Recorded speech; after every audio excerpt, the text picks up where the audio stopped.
जातीला विभागण्यासाठी काम ज्यांनी केलं असेल सांगायला हरकत नाही. मोहनदास करमचंद गांधीजींनी नेहमीच हिंदूंमध्ये असलेली जात आम्हाला चिकटलेली सगळ्यात मोठी कीड आहे, पण त्या किडाला का बाजूला सारत नाही, त्या किडाला का सरकवत नाही? नाही नाही ते सरकवायचं नाही का?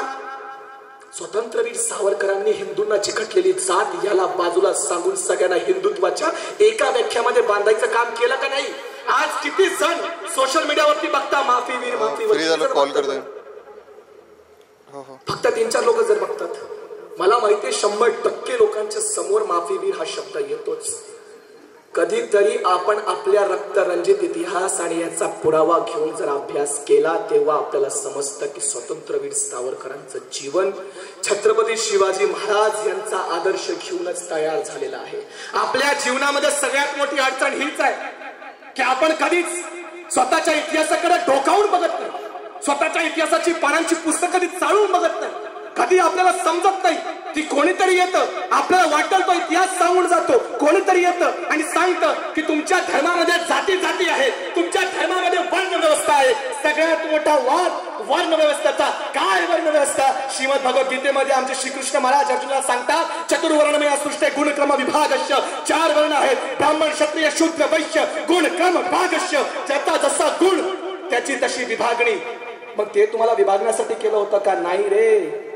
तुम्ही त्या त्या कामामध्ये उत्तीर्ण व्हा, त्या त्या कामामध्ये पारंगत व्हा. यासाठी सगळ्यात मोठी तुमच्यासाठी दिलेली देणगी आहे. 10वी नंतर पोरगा सायन्सला जातो, कॉमर्सला जातो, आर्ट्सला जातो असे सांगणार शिक्षण व्यवस्था जातीवादी करते का?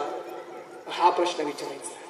हिंदूंची जात घराच्या अगदी आतपर्यंत ठेवा, घराच्या बाहेर निघाल काय तुझी जात? हिंदू. काय तुझा धर्म? हिंदू. जन्माला हिंदू आले आहे, मरताना देखील हिंदूच आहे. छत्रपती शिवाजी महाराजांचा मावळा आहे, आज आहे, उद्या आहे, परवा सुद्धा राहणार आहे. तीच आमच्या धर्माची अर्थात सनातनची व्याख्या आहे. सूर्य काल होता, आज आहे, उद्या सुद्धा राहणार आहे. चंद्र काल होता, आज आहे, उद्या सुद्धा राहणार आहे. छत्रपती शिवाजी महाराजांचा इतिहास काल होता, आज आहे, उद्या सुद्धा राहणार आहे. धर्मवीर छत्रपती संभाजी महाराज यांचा इतिहास काल होता, आज आहे आणि उद्या सुद्धा त्या औरंगजेबाच्या छातडावरती बसून सुद्धा राहणार आहे. म्हणून तुमचा आमचा धर्म सनातन आहे.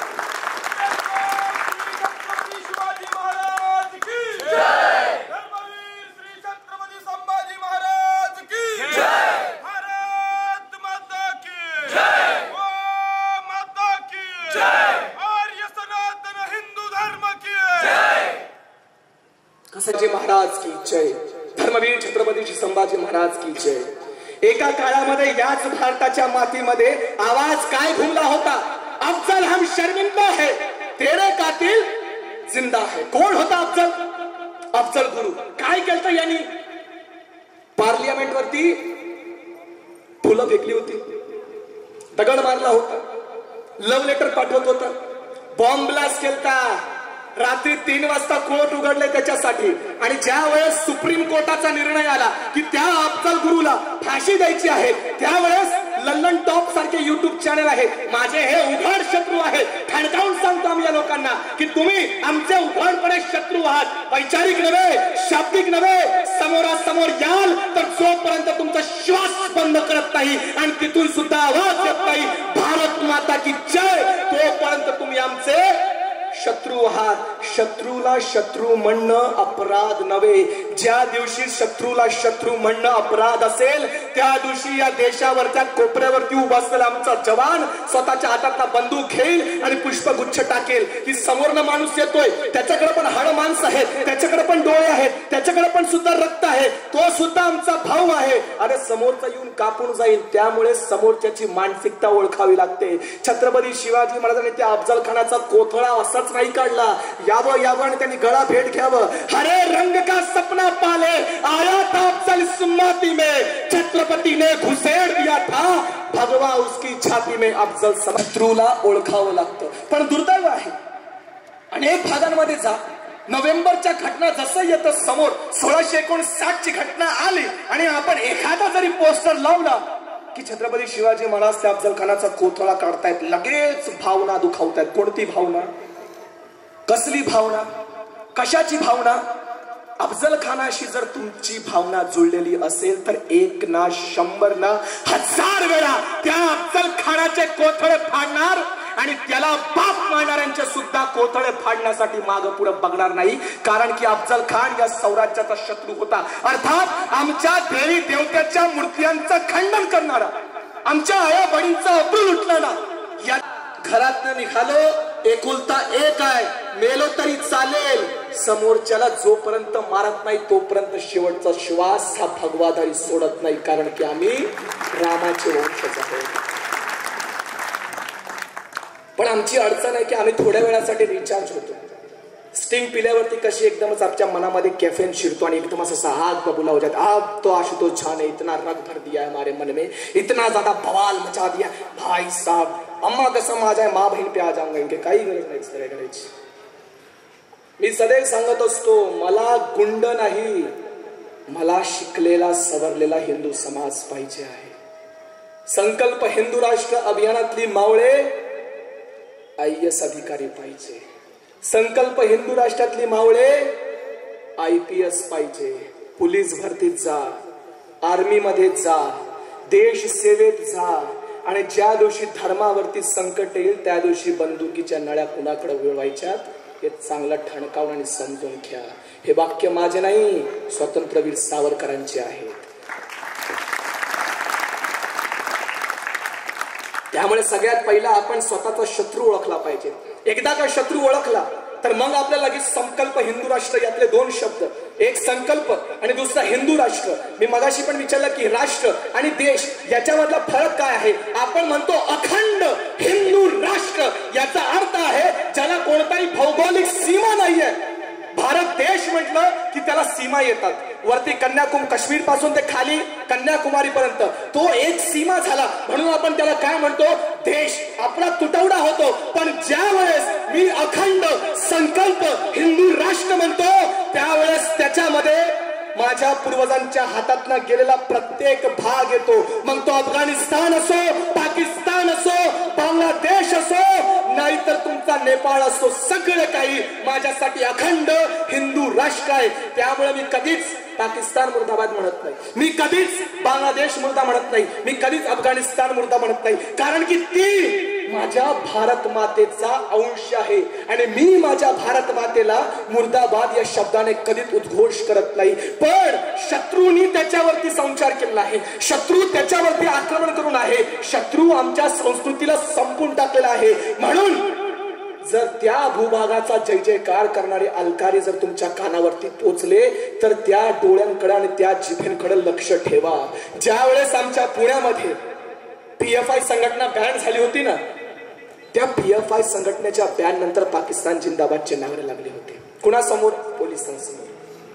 आता एक गोष्ट तुम्हाला सांगतो, कोणीतरी बिहार पोलीस मध्ये आहे, कोणीतरी उत्तर प्रदेश पोलीस मध्ये आहे. उत्तर प्रदेश पोलीस सध्या एकदम मूड मध्ये आहे. झाला विषय, तोंडाने गोळीबार आवाज काढायचा आणि ठाय ठाय मारून टाकायचं, जास्त विचारच नाही करायचा, जास्त काही माज केला सरळ गाडी न्यायची, कुठल्याच प्रकारचा समझोता नाही, काहीच करायचं नाही. पण ज्या वेळेस उत्तराखंड मध्ये आपल्या राष्ट्राचे जमिनीला हडपलं होतं आणि त्या जमिनीला साफ करण्याची अर्थात कोर्टाने परवानगी दिली. काय म्हटलं ते? कोर्ट म्हणाला कि जितनी भी जमीन है इन लोगों ने कब्जा करके रखी है, इन सभी जमीनों को खाली किया जाए. क्यों करना है खाली? क्योंकि जब तक जमीन को खाली नहीं करोगे तुम्हारी जमीन पर चढ़ जाएंगे वो. कारण की हे राष्ट्र, हा स्वराज्य घडलं का, धर्म टिकतो का, ज्याची जेवढी संपत्ती, ज्याचा जेवढा भाग, ज्याचा जेवढं राज्य, त्याचं तेवढं अस्तित्व. ज्या दिवशी तुमची जमीन संपली त्या दिवशी तुमचा धर्म आपोआप संपेल. उत्तराखंडच्या हल्द्वानी मध्ये लोकांना सांगितलं की तुम्ही तुमची जमीन जे बळजबरीने बळकावून घेतलेली आहे ते सगळे साफ करा.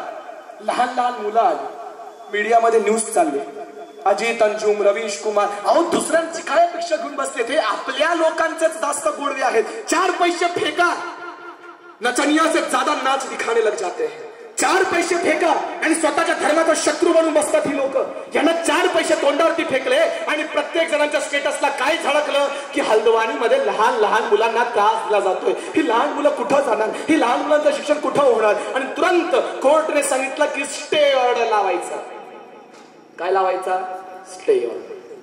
आता त्या भागातनं ज्या वेळेस ट्रेन जात होती त्या ट्रेनवरती दगडफेक करण्यात आली की या रस्त्याने जायचं नाही, हा रस्ता बंद पाडायचा. मग पोलिसांनी विडा उचलला. त्याच्यामध्ये आमच्या बहिणी होत्या, त्याच्यामध्ये माझ्या घरातली माणसं गेली, म्हणजेच पोलीस कर्मी गेली, त्याच्यामध्ये उत्तराखंडचे पोलीस सगळे मोठ्या मोठ्या व्हॅन मध्ये गेले आणि जसे ते गेले अंगावरती एवढा मोठा मोठा दगड फेकला गेला आणि तो दगड फेकणाऱ्याचे हात 50 वर्षाचा म्हातारा नव्हे, तोच 10 वर्षाचा मुलगा, ज्याच्या डोळ्यातून निघणाऱ्या अश्रूंनी तुमच्या भावना झळकल्या होत्या, ज्यांच्या हृदय परिवर्तन झालं होतं, ज्यांनी सांगितलं की छोटे छोटे बच्चे कहाँ जाएंगे, उन्हीं के हाथों से निकलने वाले पत्थर आमच्या पोलीस ऑफिसरच्या डोक्यावरती पडत होते. आणि ज्या वेळेस ही घटना पूर्ण शांत झाली त्या महिला पोलीस कर्मचाऱ्यांना विचारलं, अक्षरशः रडले ते, कारण की वर्दीच्या पाठीमागे सुद्धा एक माणूसच आहे. वर्दीच्या पाठीमागं सुद्धा आमचा बाप आहे, आमचा भाऊ आहे, आमची बहीण आहे. कारण की त्यांनाही माहिती आहे की ज्या वेळेस सगळे झुंड बनून येतात त्यावेळेस कोणत्याही पद्धतीने ते अडू शकत नाही आणि त्यामुळे ते सुद्धा हतबल आहे. म्हणून गरज आहे आपल्याला संकल्प हिंदू राष्ट्रामध्ये राहून मावळे घडवण्याची, गरज आहे आपल्याला RSSची, गरज आहे आपल्याला शिवप्रतिष्ठान हिंदुस्थानाची. का गरज आहे? या भगव्या ध्वजाला स्मरून स्वतःच्या घरादारावरती तुळशी पत्र ठेवून धर्माचं रक्षण करण्यासाठी निघण्याची म्हणून गरज आहे.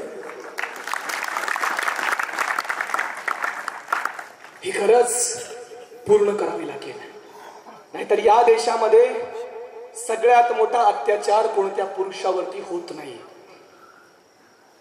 या देशामध्ये इतिहास पुरुषांसाठी कधीच घडला नव्हता.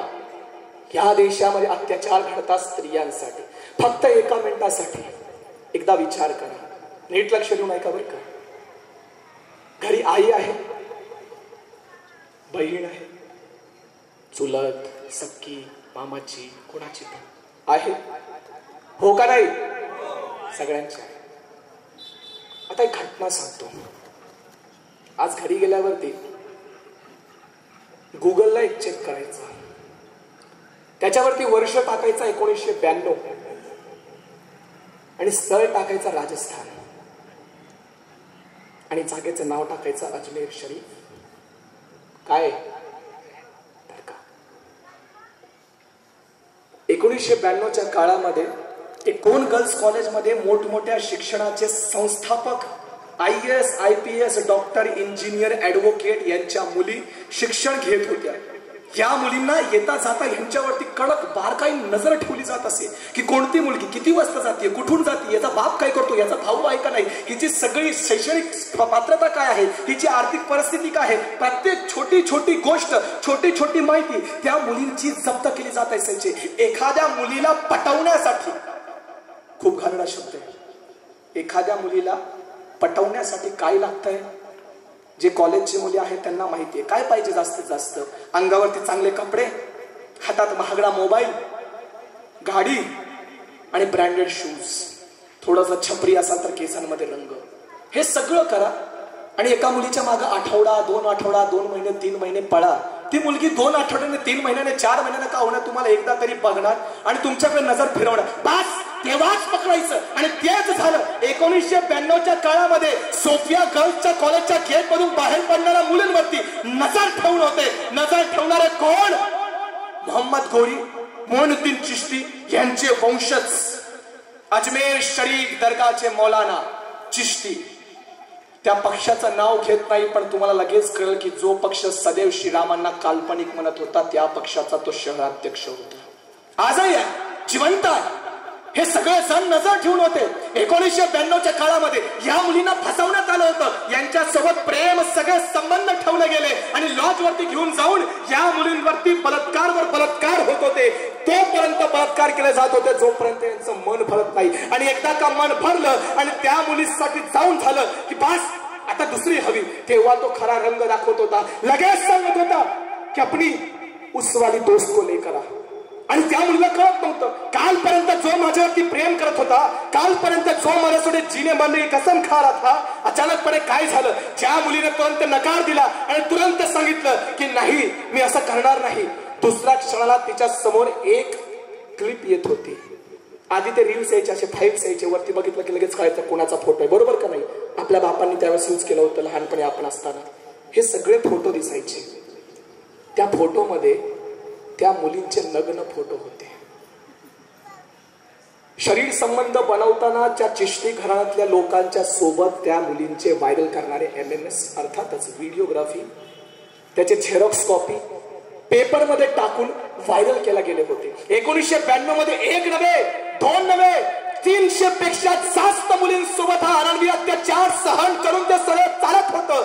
एकही जण आवाज उठवत नव्हता. का? मुलींची बदनामी होईल. आणि या बदनामीमुळे 300 मुलींवरती रोजाना बलात्कार होत होते. फक्त 300 मुली नव्हत्या, हिंदूंनो 600 आई बाप बर्बाद झाले. हिंदूंनो येणारा समाज बर्बाद झाला. आज या घटनेला बघता बघता 35 वर्षापेक्षा जास्त काळ उलटून गेला. ज्यावेळेस आत्ताच 2018-19च्या दरम्यान मध्ये कोर्टामध्ये सुनवाई झाली, त्यावेळेस त्या काळामध्ये बलात्कार झालेली मुलगी समोर आली आणि तिने कोर्टासमोर जज समोर हात जोडला आणि म्हणाला की मला क्षमा करा, तुम्ही जे मला सांगता आहात थोडी लाज बाळगा. ज्यावेळेस माझ्यासोबत ही घटना घडली होती त्यावेळेस मी फक्त 30 वर्षाची होती. आज माझं वय 60 वर्ष झालेलं आहे. ज्यावेळेस ही घटना घडली त्यावेळेस राजस्थानमध्ये अजमेर शरीफच्या आजूबाजूला कोणत्याही पद्धतीने कोणीही कधीही त्या मुलींसोबत लग्न करत नव्हतं. आजही जाऊन विचारा, तो थरारा, तो थरका अशाच पद्धतीने होता. आणि या थरकापाच्या विरोधामध्ये, या थरकापाच्या आवाजामध्ये हे सगळं आमच्या हिंदू मुलींसोबत होऊ नये म्हणून आवाज उठवला होता, म्हणून आमच्या मुखातून आवाज निघाला होता, म्हणून छत्रपती शिवाजी महाराज लढले होते, म्हणून धर्मवीर छत्रपती संभाजी महाराज यांनी स्वतःच्या आयुष्याचं रखंदन करून घेतलं. आज ही धर्मज्वाला आपण स्वतःच्या समोर बघतो आहे. छत्रपती शिवाजी महाराजांनी सगळ्यात पहिलं दुखणारे हिंदुस्तान निलामे 2 दिनार, हिंदुस्थानच्या स्त्रियांना इथं बाजार लावून विकलं जात होतं, याला रोखलं. छत्रपती संभाजी महाराज आले. जरी शत्रुकांता प्रसंगी दिसेल त्याला साडी चोळी निशी पाठविल, तया पापन स्वप्ने स्पर्शे म्हणाला मराठा म्हणावे अशा वाघराला. हा विचार मनात दिला आणि सगळ्यांना सांगितलं कितीही झालं तरी सुद्धा कधीही एकाही हिंदू राजांनी कुठल्याही बुरख्याधारीवरती हात उचलला नाही. का? परस्त्री माते समान ही शिकवण आपल्या मातीची आहे, आपल्या राजाची आहे. माहितीये हे सगळं आज यासाठी कळलं पाहिजे होतं कारण की तुम्हाला जाणीव व्हायला हवं की तुम्ही कोणाचा इतिहास विसरला आहात. हे सगळं काही तुमच्या समोर यामुळे मांडलं कारण की तुम्हाला माहित पाहिजे होतं की तुम्ही विसरला आहात. धर्मवीर छत्रपती संभाजी महाराज यांचा इतिहास तुमच्या कानाकोपऱ्यापर्यंत पोहोचला नाहीये. कधीतरी इतिहासाची पानं उलगडून बघा. छत्रपती शिवाजी महाराज यांचा इतिहास तर थोडाफार भेटून जातो, पण धर्मवीर छत्रपती संभाजी महाराज यांचा इतिहास शोधून सुद्धा सापडत नाही. का? हिंदूंचा इतिहास लिहायला शरम वाटते, लाज वाटते, मनात विचार येत नाही, का शब्द फुटत नाही, का शाही संपतात. हिंदूंचा इतिहास लिहायला लाज तेव्हा वाटते ज्यावेळेस तुम्ही बलिदान विसरता. बलिदान होता छत्रपतींच्या पुत्राचा, बलिदान होता या स्वराज्याच्या छत्रपतीचा. तो बलिदान हिंदू धर्मासाठी होता. कोणीतरी येऊन जाऊन सांगेल तुम्हाला की छत्रपती संभाजी महाराज यांना धर्मवीर म्हणू नका. का? धर्माची व्याख्या मांडणारे छत्रपती संभाजी महाराज धर्मवीर नाहीयेत. मुसलमान झालेल्या हिंदू मावळ्याला पुन्हा एकदा हिंदुत्वामध्ये घेणारे छत्रपती संभाजी महाराज हिंदू नाहीयेत, धर्मवीर नाहीयेत. हिंदुत्वाची व्याख्या मांडणारे छत्रपती संभाजी महाराज धर्मवीर नाहीयेत. मग अखेरकार धर्मवीर कुणाला म्हणायचं? कोणाला म्हणायचं? विचारा स्वतःला प्रश्न हा आणि विचारा की बुधभूषणामध्ये आम्हाला छत्रपती संभाजी महाराज काय म्हणतात? जीवितम मृतकम म्हणे देहिना धर्मवर्जित मृत्यू धर्मेण संयुक्ते दीर्घजीवी भविष्यती. जिवंतपणी जो स्वतःच्या जगण्यामध्ये स्वतःच्या धर्माचा त्याग करतो त्याच्या जगण्याला कार्य मात्र आठवत नाही, पण जो माणूस मेला तरी स्वतःचा धर्म सोडत नाही तो माणूस धर्मवीर म्हणून ओळखला जातो. म्हणून धर्मवीर छत्रपती संभाजी महाराजच म्हणायचं. अडचण ही आहे की आम्हाला धर्मवीर छत्रपती संभाजी महाराज यांचा इतिहास मांडायला वेळ नाहीये. मात्र आम्ही औरंग्याचा गुणगान पाठ्यपुस्तकामध्ये ऐकलाय, वाचलाय. आम्ही अकबरचा गुणगान पाठ्यपुस्तकामध्ये ऐकलाय. अकबर सारखा प्रजावत्सल्य राजा शोधूनही सापडणार नाहीये. अकबर इतना महान था, इतना महान था, इतना महान था कि हमारा बीरबल उसे दिन में 5 बार चूतिया बनाता था. अकबरची महानता जर समजून घ्यायचा असेल तर अकबर दिल्लीमध्ये नवरोजचा मेला आयोजित करत होता. माहितीये दिल्लीमध्ये नवरोजच्या मेळामध्ये काय असायचं, फक्त स्त्रियांना प्रवेश होता आणि फक्त स्त्रिया जात होत्या. पण हा अकबर तिथं जाऊन आवडेल त्या मुलीवरती हात टाकत होता, तिला स्वतःच्या जनानखान्यात घ्यायचा. तिच्या जनानखान्यामध्ये अकबरच्या जनानखान्यामध्ये एवढ्या हिंदू स्त्रिया होत्या की आज जर हिशोब लावायला गेला तर एखादं स्वतंत्र राज्य उभं राहील. आणि त्या जनानखान्यामध्ये त्या नवरोजच्या मेळामध्ये आवडेल ती मुलगी उचलत होता, आवडेल त्या मुलीवरती बलात्कार करत होता. एकदा महाराणा प्रतापची पुतणी सुद्धा पोचली. नाव काय होतं, किरणबाईचं. किरणबाईचा इतकी देखणं सुंदर, साक्षात दुर्गाचा अवतार. जिजाऊंची पुत्री असावी तर आईसा असावी, म्हणजेच किरणबाईचं देखणं स्वरूप. आणि तेवढी शूर, तेवढीच बहादूर, तेवढाच त्यांच्या अंगामध्ये असला शत्राणीचा रक्त. आणि त्या अकबराला राहवलं नाही, सरळ त्या शत्राणीच्या अंगावरती हात टाकण्याचा प्रयास केला आणि आमची महाराणी मागे सरली. आणि इतिहासाच्या पानामध्ये लिहिलं गेलं, किरण सिंगनी सी चढ़ी उन पर खींच कटार, भीख मांगता प्राण के अकबर हाथ पसार. ये तुम्हारी अकबर की औकात थी, हमारे शत्राणी के सामने हाथ जोड़ के खड़ा था. पण त्या शत्राणीला पुन्हा एकदा इतिहासामध्ये लुटलं गेलं, पुन्हा एकदा मजारामध्ये विकलं गेलं. छत्रपती शिवाजी महाराज, धर्मवीर छत्रपती संभाजी महाराज यासाठीच ओळखला जातो आणि यासाठी इतका अजरामर झाला की त्यांनी सगळ्यात पहिलं स्त्रीला स्वतंत्रता दिली, स्त्रीच्या हातात तलवार दिली आणि स्वतःच्या पत्नीला सुद्धा युद्धाच्या भूमीवरती पाठवणारे पहिले राजा म्हणजे धर्मवीर छत्रपती संभाजी महाराज. त्यानंतर सुद्धा तारा राणी लढल्या, त्यानंतर सुद्धा यसुबाई लढल्या, त्यानंतर सुद्धा लक्ष्मीबाई सुद्धा लढल्या. अशा एक अनोख इतिहास मिळतात. मात्र 1 ना 2 ना 3 ना 9 वर्षापर्यंत शंभू राजांची तलवार सातत्याने चालत होती. स्वतःच्या घरातनं आठवडाभरासाठी कधीतरी बाहेर जात जेवताना ज्यावेळेस हात थरथरेल ना, जेवण बनवताना अचानक हातामध्ये ज्यावेळेस चटके लागतील, ज्यावेळेस बापाचा छत्र हरवलाय, ज्यावेळेस पाठीमागे वळून बघावं तर एखादा मित्र सवंगडी नव्हे, पाठीमागता एकदा स्वतःला बाळ म्हणून कोणीतरी हाक मारावी अशी आई सुद्धा नाहीये. त्यावेळेस एकट्यापणाने माणूस स्वतःचा जीव कसा घेतो एकदा अनुभव करून बघाच आणि स्वतःच्या घरात एकदा पाऊल टाकून बघा की धर्मासाठी लढणं किती अवघड असतं. तो शंभू राजा एकंदरीतपणे 1 वर्ष नव्हे, स्वतःच्या पिताच्या निधनानंतर दुःख करायला वेळ नाहीये. कारण की जर आज मी दुःख करायला गेलो तर उद्या सौराज्य संपेल आणि सौराज्य संपलं तर पुन्हा एकदा स्त्रियांवरती हात टाकला गेला. रामायण घडलं स्त्रियांसाठी, महाभारत घडलं स्त्रियांसाठी, आबासाहेबांनी स्वराज्य घडवलं स्त्रियांसाठी, स्त्री रक्षणासाठी. आज जर आम्ही स्वतःचं गारणं घेऊन बसलो, आज जर स्वतःच्या दुःखांचं सगळं सागर घेऊन बसलो तर या दुःखाच्या सागरामध्ये मी बुडून जाईल तर माझ्या स्वराज्याची काय आण राहील. म्हणून स्वतःचं दुःख बाजूला ठेवावं, धर्मासाठी लढायचं आहे आणि सगळ्या जगाला सांगायचं आहे धर्मासाठी झुंजावे, झुंजून योग्यासी मारावे, मारिता मारिता घ्यावे. राज्य आपले देश द्रोही तुके कुत्ते मारून घालावे पडते. देवदास पावती फत्ते यदर्ती संशयो नाही. देव मस्तकी धरावा, अवघा हल्ल कल्लोळ करावा, मुलुक बडवावा की बुडवावा. धर्म संस्थापनेसाठी जा, धर्मासाठी बलिदान द्या. हे सांगणारे कोण? समर्थ रामदास स्वामी. ते सांगतायत शिवरायांचे 8वे रूप, शिवरायांचा 8वा प्रताप, शिवरायांचा 8वा साक्षेप भूमंडळी. तुम्हाला दुःख करायला वेळ नाहीये. शंभूराजे हातात तलवार घ्या आणि त्या औरंगजेबाचा जोपर्यंत नरडक कापत नाही तोपर्यंत या गादीवरती पुन्हा येऊन बसू नका.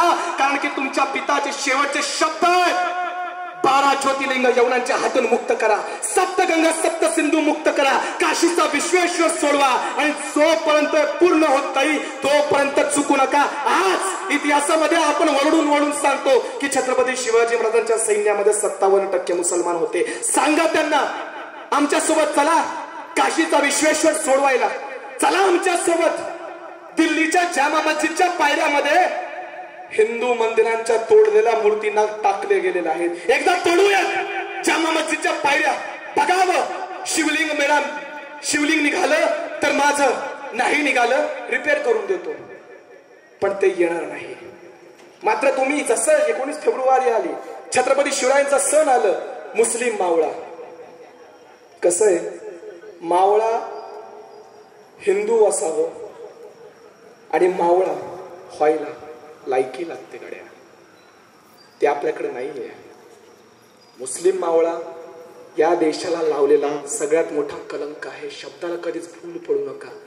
आज या व्यासपीठावरती संत महात्मा सगळे बसलेले आहेत. समोर धर्मवीर छत्रपती संभाजी महाराज यांची ज्वाला आहे. त्या सगळ्या ज्वालाची शपथ घेऊन सांगतो, छत्रपती शिवरायांच्या इतिहासामध्ये अगदी काही 10-12 मुसलमान न सोडले तर छत्रपती शिवरायांच्या सैन्यामध्ये एकही महत्वाची जबाबदारी पेलणारा, कधीच भगवा ध्वजासाठी लढणारा, कधीच हर हर महादेवाच्या गर्जना करणारा, कधीच जय भवानीचा जयघोष करणारा, या इस्लामिक आतंकवादाच्या विरोधात लढणारा एकही मुस्लिम मावळा नव्हता. हे इतिहासाला दिलेलं सगळ्यात मोठं आव्हान या सिल्लोडच्या भूमीत आशुतोष झा म्हणून देतोय. जाऊन शोधून दाखवावं, नाही सापडणार. कारण की बलिदान द्यायची जेव्हा वेळ आली त्यावेळेस हिंदू पुढे आले. बलिदान द्यायची वेळ जेव्हा आली, ज्यावेळेस औरंगजेबाने आमच्या राजाला पकडलं, त्यावेळेस कुठं होते? ज्यावेळेस छत्रपती शिवाजी महाराज लढत होते त्यावेळेस तुम्ही कुठं होते? ज्यावेळेस औरंग्यानं छत्रपती संभाजी महाराज यांना पकडलं आणि ताटकन म्हणाला, ये हुजूर कैसे है ये मराठे, हमने ऐसे ऐसे राजा महाराजा देखे जो हमारा नाम सुनकर अपना राज्य में सौंप दिया करते हैं, ऐसी जाबाज फौज देखी जो हमारे सामने घुटने टेक दिया करती है, पर पहली मर्तबा ऐसा दिलेर शख्स संभाजी भोसला हमने देखा है. पूरे हिंदुस्तान को अपने खौफ से अदा कर देने वाला ये आलमगीर औरंगजेब बादशाह इस 32 साल के संभाजी को शिकस्त ना दे सका. लानत है खुद पे. 9 वर्षापर्यंत स्वतःच्या डोक्यावरती आलमगीरचं पागोटं त्यांनी घातलं नाही. त्याने स्वतःच्या सरदारासमोर रडक्या आवाजात शपथ घेतली की जब तक इस संभा काफिर को पकड़कर नहीं लाते तब तक अपने आप को हिंदुस्तान के आलमगीर नहीं कहलाएंगे. आणि अखेर संभाजी राजे पकडले गेले. त्यांच्या सोबतीला असणारे, इथं लक्ष द्या, अशा अनेक तुमच्या समोर आव्हानं येत असतील. स्वतःच्या नजरा इतक्या जवळून आणि इतक्या लवकर वळवाल तर कोणीही तुम्हाला सहज मुखर बनवू शकतो. असू देत, काही अडचण नाहीये. इतिहासाच्या याच बाजूला मांडायची धाडस कोणत्याही लोकांनी केली नाही. इतिहासाच्या याच बाजूला सांगायची ताकद कोणाच्या थांबण्यात नव्हती. इतिहास काळजावरती दगड ठेवून सांगावा लागतो. आणि अखेर छत्रपती संभाजी महाराज आणि त्यांचे मित्र कवी कलश यांना पकडलं गेलं होतं. मित्रांनो, एक गोष्ट लक्ष देण्यासारखी आहे, एक गोष्टकडे मनापासून विचार करण्यासारखा आहे. तुम्हाला काय वाटतं की या देशामध्ये ज्यावेळेस कोणतीही इस्लामिक आतंकवाद आक्रमणकार झाली लोक या देशात आली, त्यांना जागा कमी होत्या का? मस्जिद बांधण्यासाठी त्यांना राम मंदिरात तोडूनच का बांधावं वाटलं? मस्जिद बांधण्यासाठी आमच्या महादेवाच्या ज्ञानदापी मंदिराला तोडूनच का बांधू वाटलं? कारण की तुमच्या अस्तित्वाला धोका द्यायचा होता, तुमचं अस्तित्व संपवायचं होतं. एवढे जास्त ते सेक्युलर होते, एवढे जास्त हे सगळे सेक्युलर होते की कोणताही मस्जिद बांधायचं झालं तर सगळ्यात पहिले त्यांनी खाली मंदिर बांधलं आणि त्याच्यावरती मस्जिद बांधलं. एवढे जास्त सेक्युलर. आणि छत्रपती संभाजी महाराज छत्रपती शिवाजी महाराजांपेक्षा जास्त पटीने कट्टर हिंदुत्ववादी होते. इतिहासामध्ये नोंद आहे की छत्रपती संभाजी महाराजांनी कल्याणच्या कित्येक मस्जिदला धान्याची कोठार बनवून ठेवली. इतिहासाने कधीही खोटं लिहिलं नाही, माणसाने लिहिलं, पुराव्याने नाही. इतका जास्त शत्रुत्व, इतका जास्त द्वेष, इतका जास्त राग. आणि ज्यावेळेस त्यांना पकडण्यात आलं होतं, हा राग, हा द्वेष, हे सगळं काही औरंगजेबाच्या एक एक वाक्यात दिसत होता, एक एक शब्दाने दिसत होता. सहज नाही नेलं, धिंड काढली आमच्या राजाची. आणि धिंड कुणाची करतात? मेलेल्या डुकरांची धिंड काढून नाचत वाजत आम्ही खावं, त्याचा स्वाभिमान आम्ही विकत घेतलाय, त्याचा स्वाभिमान आम्ही संपवलेला आहे. छत्रपती संभाजी महाराज यांना पकडण्यात आलं, धिंड काढले. कवी कलश यांची सुद्धा धिंड काढली, अंगावरती मलमूत्र फेकले, तलवारीच्या रेषा उमटवल्या. तुम्ही विचारही करू शकत नाही तेवढ्या रक्ताच्या त्यांच्यावरती अत्याचारांनी छळ झाला. आता चालता चालता अनेकांच्या पायामध्ये चप्पल नव्हती. माझ्या उजव्या पायाला गेल्या 30 दिवसापासून पायात बूट नसल्यामुळे त्रास झाला आणि हा पाय आता जास्त चालत नाहीये नीट. फक्त 30 दिवसामध्ये बिना चपलीचं चाललो तर माझे हे हाल झाले.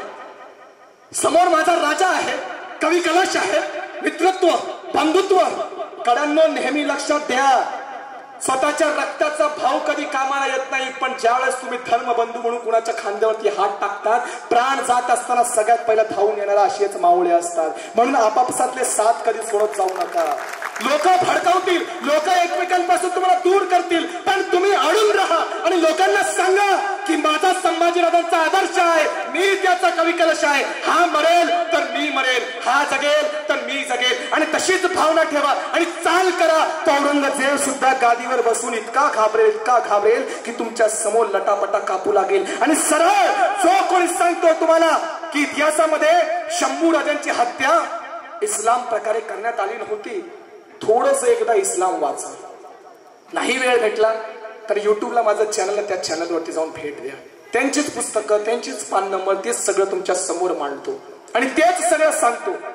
कोणत्याही व्यक्तीला इतका मारा, इतका मारा, इतका मारा, जोपर्यंत त्याचं सगळं सहन होत नाही, जोपर्यंत तो हलाल होत नाही. अर्थातच त्यांच्यासाठी जे पवित्र आहे ते आमच्यासाठी पवित्र कसं? आमच्या राजाला मारताना एक एक अंगाचे तुकडे करताना ते त्यांच्यासाठी पवित्र, आमच्यासाठी पवित्र कसं? शंभू राजांच्या डोळ्यामध्ये लाल बुंद तप्त सळ्या टाकताना आवाज ऐकण्यासाठी औरंगजेब इतका हैराण परेशान का? स्वाभिमान तोडायचा होता.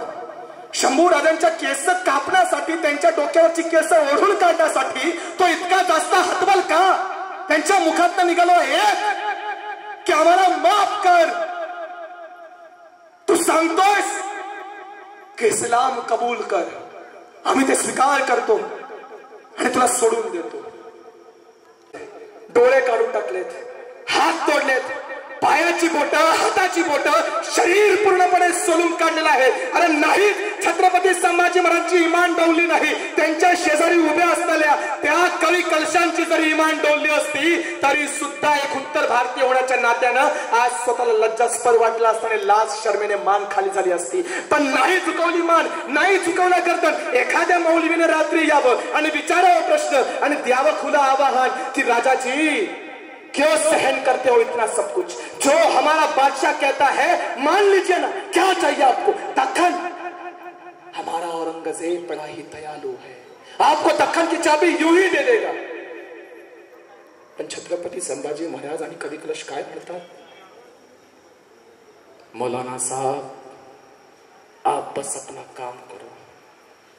कधी कधी राहून मनात एक प्रश्न पडतो बरं का, छत्रपती संभाजी महाराजांनी त्या दिवशी त्या मौलानाचं ऐकलं असतं तर? छत्रपतींच्या शेजारी उभे असलेल्या कवी कलशांनी त्या मौलानाचं हे वक्तव्य ऐकून स्वीकार केला असता की आम्ही स्वीकारावं इस्लाम आणि पळून जावं. पण त्या रात्री छत्रपती धर्मवीर संभाजी महाराजांनी स्वतःच्या धर्माचा त्याग केला नाही, कारण की बुधभूषणम मध्ये त्याच राजांनी धर्माची व्याख्या मांडली आहे. 611 श्लोक, अध्याय क्रमांक 2, जीवितमृतम मने देईना धर्मवर्जित मृत्यू धर्मने सहित दीर्घजीवी भविष्यती, मेला तरी चालेल, छत्रपतींचा मुलगा आहे, धर्म सोडणार नाही, मेलं तर हिंदू, जिवंत राहिलं तरी हिंदू. जे करायचं ते करून घ्या, मात्र स्वतःच्या धर्माचा बलिदान देणार नाही. आणि आज छत्रपती श्री संभाजी महाराज धर्मवीर, इतिहासाच्या पानामध्ये नोंद. आणि कवी कलश यांच्या शरीराचे तुकडे तुकडे करून याच नदीकाठी फेकून दिले, त्रिवेणी संगममध्ये फेकून दिले. आणि त्या त्रिवेणी संगमने स्वतःच्या आईप्रमाणे अगदी पोटाशी लावून त्या बाळांना स्वतःच्या पोटात धरलं. इतिहास सुद्धा रडलं. इस्लामचा आतंकवाद्यांचा इतिहास असाच असतो, असाच होता. जो जो धर्मासाठी लढला त्याला हलाल करून मारलं. पण कधी कधी वाटतं की एक इतिहासाच्या पानामध्ये एक पान आणखीन जोडून दाखवावे, आणखीन सांगावे की एक धर्मवीर म्हणून नव्हे, एक छत्रपती म्हणून नव्हे, छत्रपती शिवरायांचा मुलगा म्हणून बलिदान झालेल्या त्या मुलाने स्वतःची व्याख्या स्वतःच्या बापासमोर कशी मांडली असेल, काय म्हटलं असतील. कधीतरी राहून राहून मनात विचार येतो. अगदी लहान असताना ज्याचा आई मेली, त्याचे वडील सतत कुठल्या कोणत्या मोहिमेवरती होते, स्वर्गामध्ये प्रवेश केला आणि समोर पाहिलं कोण? छत्रपती शिवाजी महाराज. स्वर्गाच्या द्वारावरती माझे छत्रपती शिवाजी महाराज उभे आहेत आणि त्याच पायऱ्यांवरती छत्रपती श्री संभाजी महाराज स्वतःच्या पिता समोर आले. नजर वर करून पाहिलं तर समोर छत्रपती आहेत, पण आज छत्रपती म्हणून नाही. एक मुलगा स्वतःच्या बापाला भेट घेण्यासाठी आलेला आहे. एक मुलगा स्वतःच्या बापाला स्वतःचं गाणं सांगायला आलेला आहे. तो सांगायला आलेला आहे की बाबा, माझ्या शरीरावरती इतके वार झाले पण तुमच्या साम्राज्याला खाली पडू दिलं नाही. बाबा, या साम्राज्यातला प्रत्येक मावळा सांगत होता की तुम्ही शिवचे अवतार आहात, पण तुम्हाला कधी स्वतःचा पिता म्हणून बघायची संधी सुद्धा मला मिळाली नाही. कधीतरी वाटत होतं की एकदा तुम्हाला गळा भेट घेऊन घ्यावं, छत्रपती म्हणून नाही, मुलगा म्हणून. सांगावं तुम्हाला की माझं तुमच्यावर किती प्रेम आहे. ऐकावं तुमचं माझं लहानपण कसं होतं. ऐकावं तुमच्या मुखात निघालेल्या प्रत्येक शब्द शंभूबा पुन्हा एकदा या कानाने ऐकावं. तुमच्या हातात अन्नाचा एक घास या शंभूने पुन्हा एकदा घ्यावं. आबासाहेब म्हणून तुम्हाला एकदा पुन्हा हाक मारावं. पण आबासाहेब हाक मारावी तर मारावी कशी? त्या औरंगजेबानं आमचे जीवन छाटून टाकलेत.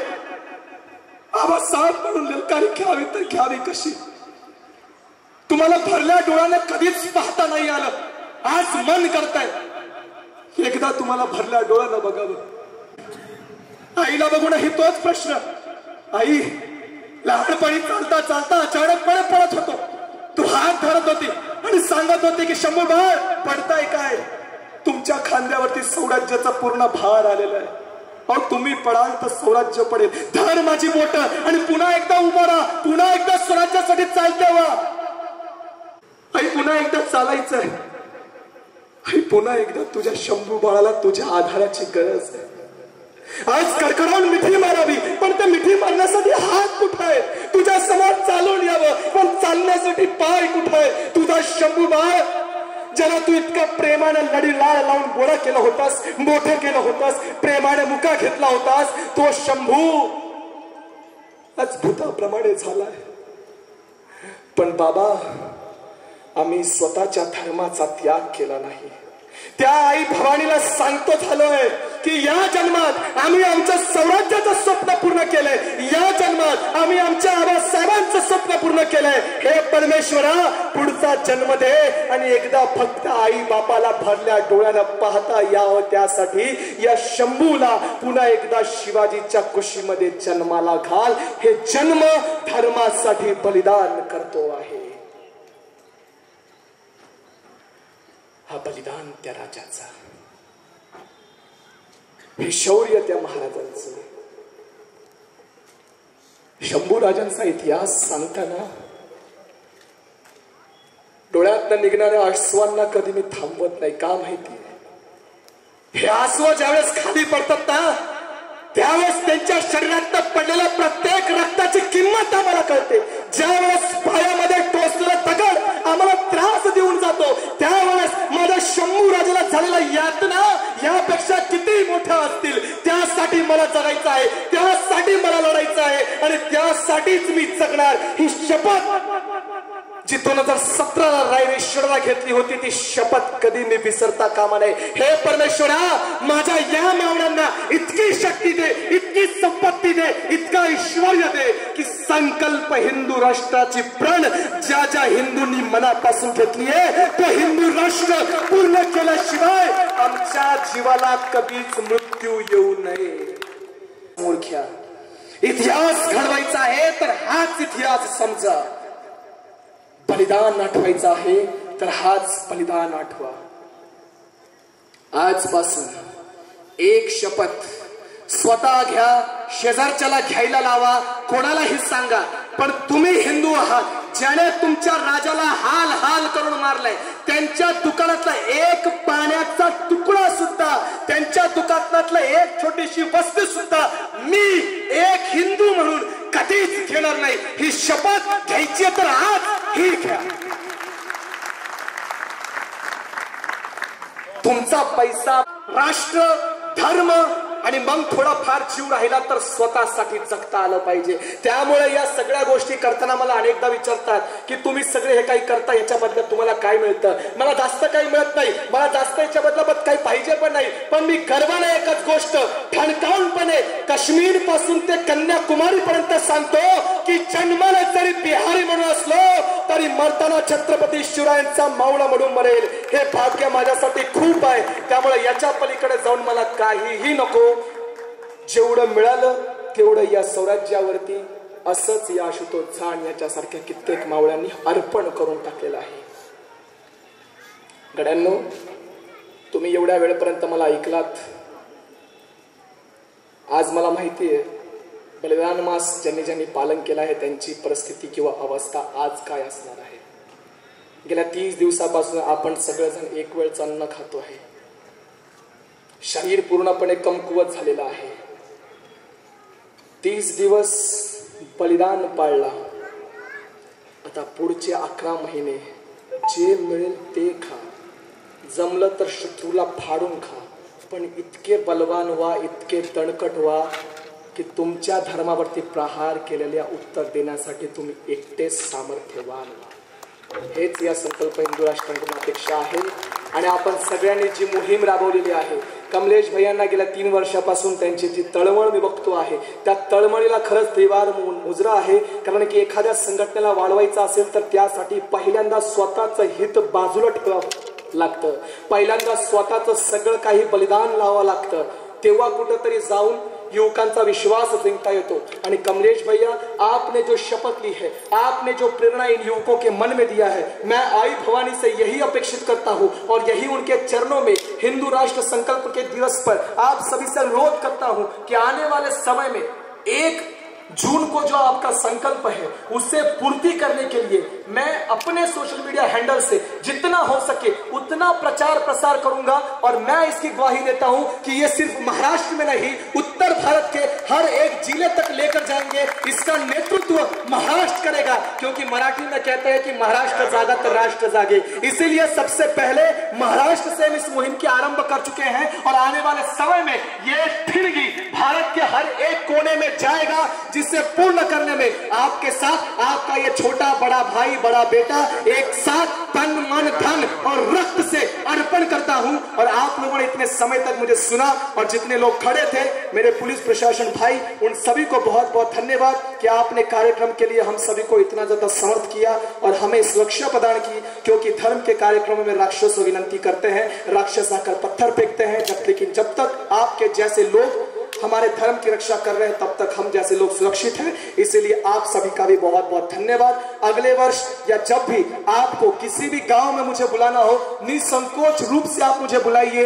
वहां तक मैं पहुंचूंगा और हम देखते हैं कि कौन हमें इस धर्म की अग्नि को जलाने से रोकता है, और जो रोकता है हम इसी को उसके अंदर जला देंगे. बाकी अगले व्याख्यान में मिलते हैं. तब तक के लिए जय हिंद, जय भारत, वंदे मातरम.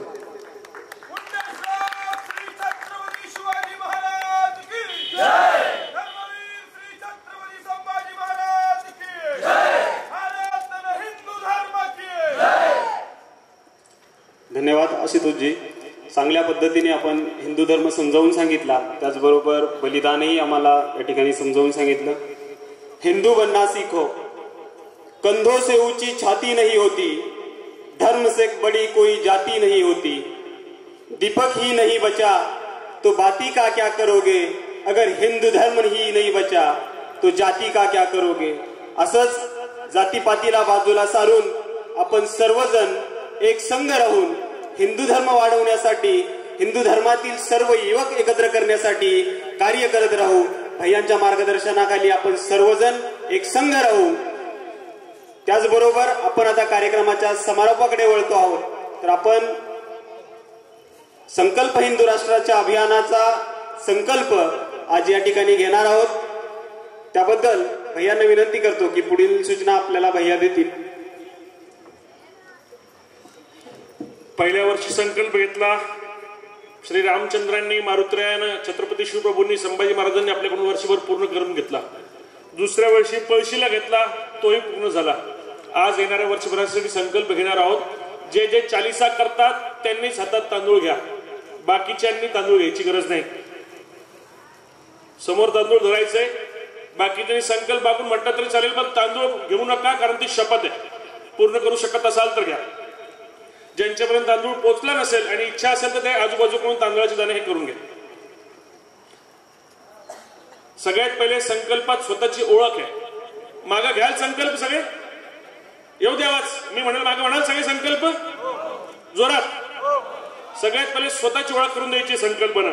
मी, आवाज येऊ द्या, मी अधर्माविरुद्ध लढणाऱ्या श्री रामचंद्र यांचा अंश.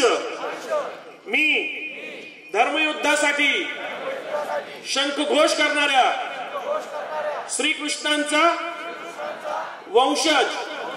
मी सनातन हिंदू संस्कृतीचा धर्मयोद्धा, जगाच्या मालक असलेल्या सर्वशक्तिमान परमेश्वर आणि परमपवित्र भगव्या ध्वजाला साक्ष ठेवून हिंदू राष्ट्र निर्मितीसाठी संकल्प घेतो की. आता संकल्प मी म्हणणार तुम्हाला मागे घ्यायची गरज नाही. एक एक एक एक संकल्प आहे. पहिला संकल्प आहे ही जी अग्नी आहे यासाठी हिंदू हृदय सिंहासनाधीश्वर छत्रपती श्री शिवाजी महाराज, हिंदू सूर्य महाराणा प्रताप, शौर्य शिरोमणी गुरु गोविंद सिंगजी महाराज यांच्या सहित हजारो हिंदू योद्ध्यांनी पराक्रम गाजवलेल्या या धर्मयुद्धात सहभागी होऊन आपल्या पवित्र हिंदू धर्म, हिंदू संस्कृती आणि हिंदू समाजाच्या संरक्षण, संवर्धन आणि सबलीकरण यासाठी आजीवन कार्य करेल. हा पहिला संकल्प आपला. हिंदू समाजाचं संवर्धन, संरक्षण आणि सबलीकरण. दुसरा संकल्प पूर्वजांच्या प्रती कृतज्ञता. आपण सगळ्यांचे पूर्वज प्रामाणिक होते. त्यांनी तलवार के डर से सलवार नाही घातली म्हणून तुम्हाला आम्हाला सगळ्यांना हिंदू म्हणून बसता येतंय. आपल्या आईचं गर्भ पवित्र होतं म्हणून आपण हिंदू म्हणून जन्म घेतलं. आपल्या पूर्वजांचा कुळ पवित्र होता म्हणून आपण हिंदू जन्म घेतलं. आपल्या वडिलांचं वीर पवित्र होतं म्हणून आपण हिंदू म्हणून जन्म घेतला. संत म्हणतात शुद्ध बीजापोटी फळे रसाळ गुंटी. दुसरा संकल्प याचा, मी शपथ घेतो की मागं म्हणायचं नाही, पावन भारत भूमीवर झालेला पहिला परकीय हल्ला मोठ्या शौर्याने परतवून लावणाऱ्या राजा धाईरसेन यांच्यापासून तर स्वतःच्या देहाचे तुकडे धर्मरक्षणाच्या अग्निकुंडात समर्पित करणाऱ्या धर्मवीर छत्रपती श्री संभाजी महाराज यांच्यापर्यंत लाखो नरवीरांच्या बलिदानाचे आदर्श घेत ज्या ज्या धर्मवीरांनी देव, देश आणि धर्म यासाठी बलिदान केले अशांच्या प्रती आजीवन कृतज्ञता बाळगेल. त्यांच्या उपकाराची जाणीव ठेवत, त्यांच्या अग्नीचे धग ठेवत. तिसरी प्रतिज्ञा, माझ्या कुठल्याही बांधवाला हिंदू धर्मापासून परावृत्त होऊ देणार नाही. जे बांधव धर्म सोडून गेले तशांच्या घरवापसीसाठी प्रयत्न करेल. आपल्या तालुक्यात परिस्थिती चांगली आहे. एक दोन गावं सोडले जिथं मंदिरात काही लोकांना प्रवेश नाही ते सोडा. सगळं मंदिर कोणाच्या बापाचं नाही, मंदिर हिंदूंचं आहे. समस्त हिंदू जाती 18 पगड जाती असा भेदभाव सोडा आणि आपल्यातले सगळे बांधव जे बाजूला आहेत त्या सगळ्यांना एकत्रित करण्याचा प्रयत्न करा. चौथी शपथ, मी प्रण घेतो की माता पद्मिनी सहित. हे बघा, आपल्या धर्मात 27 प्रकारचा मृत्यू सांगितलाय. किती प्रकारचा? या 27 प्रकारच्या मृत्यूपैकी सगळ्यात अवघड मृत्यू जो आहे तो अग्नीचा आहे. अग्नीच्या मृत्यूने सगळ्यात अवघड 10 असतो. अग्नीचा मृत्यू ज्याचा झाला त्याचा बघून बघा, खूप त्रास देतो अग्नीचा मृत्यू. चौथं प्रण आहे, मी प्रण घेतो की माता पद्मिनी सहित हजारो हिंदू स्त्रियांचे जोहर, त्यांच्यावर झालेले अग्नित अत्याचार याविषयीचा राग कायम मनात ठेवून समस्त हिंदू माता भगिनींची अस्मिता, चरित्र आणि शील रक्षणासाठी सर्वस्व अर्पण करेल. माता पद्मिनींनी आगीत उड्या का मारल्या? हजारो क्षण का मारल्या? त्यांना दुसऱ्या पद्धतीने मृत्यू घेता आला असता. मृत्यूच करायची होती, आत्महत्याच करायची होती ना. कारण त्यांना माहित आहे राक्षसाची औलाद मेलेल्या शरीरांवर पण बलात्कार करतात, म्हणून स्वतःच्या शरीराचा अंशही त्यांच्या हाती लागू नये म्हणून 27 मृत्यूंपैकी सगळ्यात अवघड मृत्यू माता पद्मिनींनी निवडला. आणि अशा अग्निकुंडात स्वतःचा हजारो क्षत्रिय महिलांनी, हिंदू महिलांनी स्वतःचा जोहर केला. पाचवा आणि शेवटचा संकल्प घेतोय, मी वचन देतो की जाती, वर्ग, भाषा, पंथ, प्रदेश, संघटन या सर्व प्रकारच्या भेदभावाला बाजूला सारून आपल्या हिंदू समाजाला समरस, सशक्त आणि समृद्ध बनवून परम सामर्थ्यशाली, परम शक्तिशाली, परम वैभवशाली अखंड हिंदू राष्ट्र निर्मितीचे संकल्प पूर्ण होईपर्यंत व त्यानंतरही देव, देश आणि धर्म याच्याशी एकनिष्ठ राहून कायम कार्य करीत राहील. बोलो भारत माता की, भारत माता की, भारत माता की. शेवटच्या 4 ओळी या मागून म्हणायचं आहे. वरील सगळ्या शपथ पूर्ण करण्यासाठी दर शनिवारी संध्याकाळी 7:30 वाजता मारुतीरायांच्या चरणी समस्त हिंदू समाज एकत्रित करून 10 मिनिटाचा चालिसा जोपर्यंत महत्वाची अडचण येत नाही तोपर्यंत करत राहील. संकल्प घेतल्यानंतर एकेकाने आरमान उठायचे.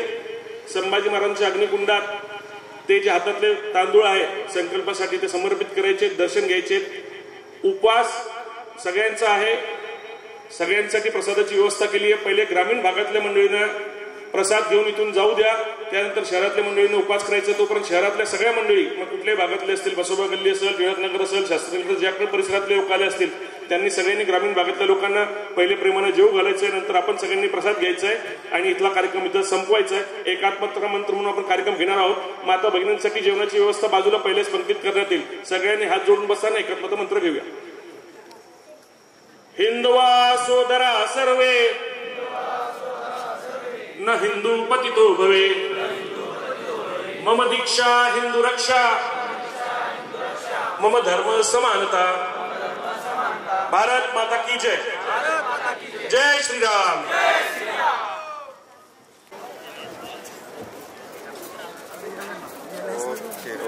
जाऊ द्या.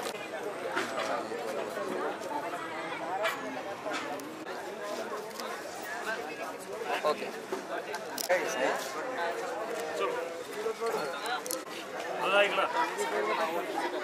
जवळ थोडं आपले अभियानाचे महाराज सर. इकडे समोर कॅमेरा हा घ्यायचा. 1 मिनिट तसं थांबायचं. बघा इकडे समोर. चांगलं निघलं का? ओके. बघा समोर. बघा समोर. ओके. इकडे समोर बघा.